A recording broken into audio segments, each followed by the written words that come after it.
guys, welcome to today's video. I literally just got home from my 9-to-5 job, so I'm a little bit tired, but I knew I really wanted to make this video tonight, so here we are. We're just gonna push through and do our best. I also want to point out that I know this is not my normal background and it probably feels really busy. I just feel like there's a lot going on back there, so we're just gonna pretend that nothing's going on and it's just a blank background. So with all that in mind, welcome to my monthly February reading wrap-up. Okay, so my goal each month is to read 4 books, which equivalents to 1 book each week, and that'll hopefully get me by the end of the year to 52 books, which is my reading goal for the entire year of 2026. But in the month of February, I actually read 5 books, so I'm feeling pretty proud of myself, and I'm just gonna dive straight into it. I'm going to tell you about the books in the order that I read them.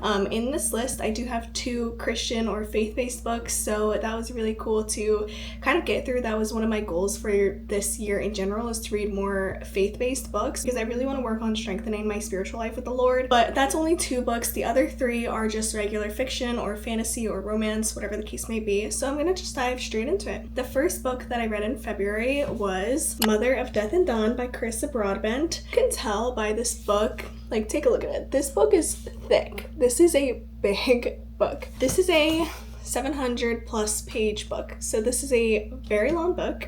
This is a fantasy book. It's actually the 3rd book in a trilogy, so I am finally done this series, which also feels really good because I started reading it last year and I'm just now coming around to finishing it. If you don't know what this book or this book series is about, basically it follows a former slave girl named Tasana who has escaped slavery, and she flees to this organization called the Orders that is full of like the top tier magic wielders of the world, and she tries to just find safety in them and also to join their ranks so that she can go to war and save her other friends who are still in slavery. That's the plot of the first book, and I would say just overall this series. This book, like I said, is the 3rd and final book in the trilogy. So the 2nd book in this series ended with Tasana.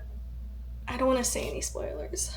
How do I describe this without saying anything? We're just gonna say that book 2 ended on a very big cliffhanger, and book 3 picks up immediately off of that cliffhanger, and we are again going to war, but we are going to like the war of all wars. Like, the final battle is happening in this book. Like, whoever wins this battle, they are going to rule the world. Like, everyone else good luck. Overall, I really love this book series. I will say that the characters in this book, they are so insanely unique to this story, and the magic system, again, is nothing like I've ever read before, which I read a lot of fantasy, and sometimes the magic systems can kind of just either blur together or just feel like they're copy and pasting, other magic systems from other books that I've read. And the way that Carissa Broadbent writes her magic and just how all of that works is she's just such an insanely talented writer, and she's so creative that I loved reading about the magic in this book. I rated it 3 stars, and let me tell you why. I really enjoyed the first half of this book. The second half just got a little bit slower for me, which I think is what brought it down to 3 stars. But that's not to say that I didn't enjoy the story. 3 stars is still a good rating. I did really enjoy it. I felt like it was a really good ending to the entire series,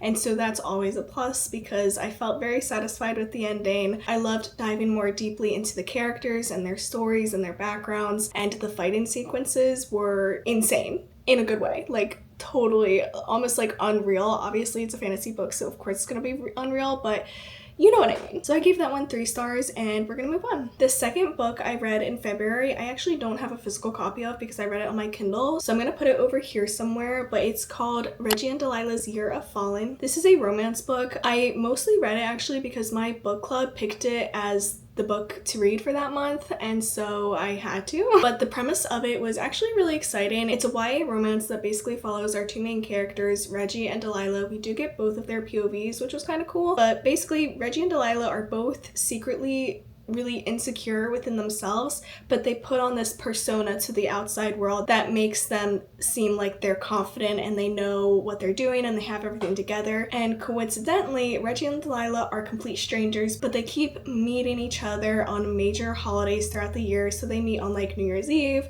then they meet again on like Valentine's Day, they meet on St. Patrick's Day, and it's all coincidental. Like they feel like the universe is just pulling them together, even though they're basically complete strangers. I rated this book 1 star, and that's because I just did not enjoy it really at all, to be honest. I actually considered DNFing it like many times throughout the story. I felt like the writing was extremely immature. In my opinion, I didn't even feel like I would read this book in middle school. I still feel like it was even for a younger audience than that, and that's just not for me. And I just couldn't get past the writing. I just personally felt like there were a lot of cringy scenes that had me literally being like, ugh. I also felt like the characters were really unrealistic in the sense that like there was one main conflict, and I kind of touched on it earlier. Basically, both characters are pretending to be really confident and acting like they have it all together when really deep down they're both insecure within themselves, and they're just trying to create this persona to the world that makes them feel more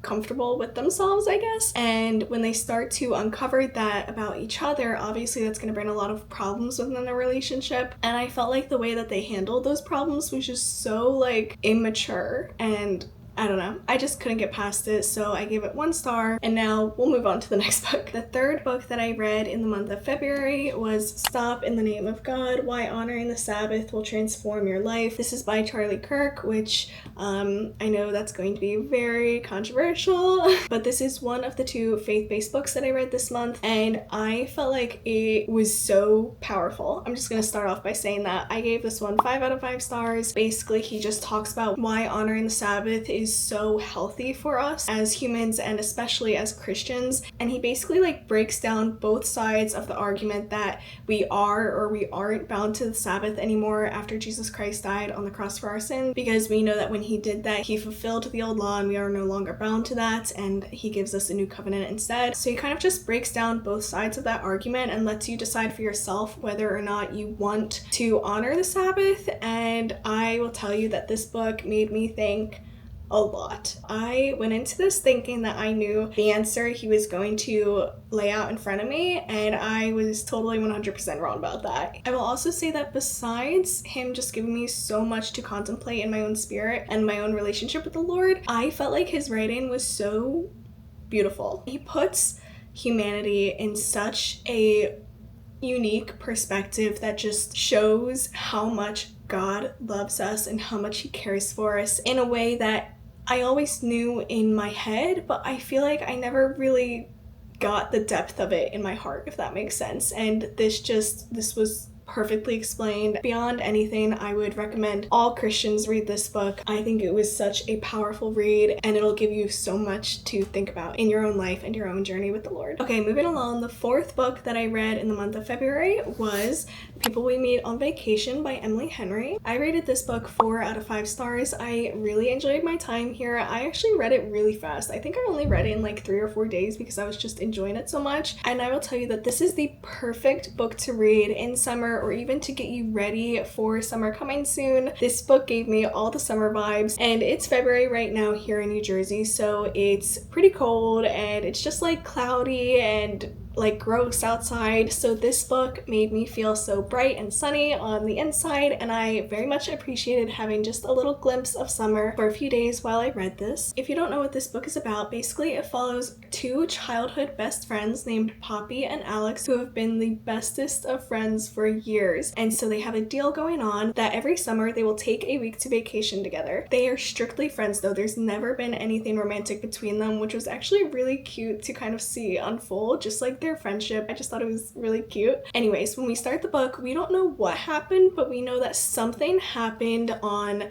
a vacation they had that stopped them from being friends, and they are no longer friends. They haven't been friends for like 2 or 3 years, I think, and they just go on with their lives. But we also know from the beginning of this book that Poppy desperately misses Alex's friendship and just all of the memories that they had together. So what she does is she works up the courage to call or text Alex and basically ask him like, hey, I really want to go on another vacation with you. Will you just give it another try? And he agrees. So they plan that out and it kind of just follows that plot, I guess. Emily Henry is just so good at writing romance books. It's actually insane. Her writing in this book was so easy to read. This does have dual timelines, which I personally love. And she is also so talented in writing funny characters. I will say that I've only read 2 of her books before and I've loved all of the characters that we've met through her books, but these 2 characters specifically had me literally laughing out loud, like on the couch. I thought that Poppy, and Alex too, but especially Poppy,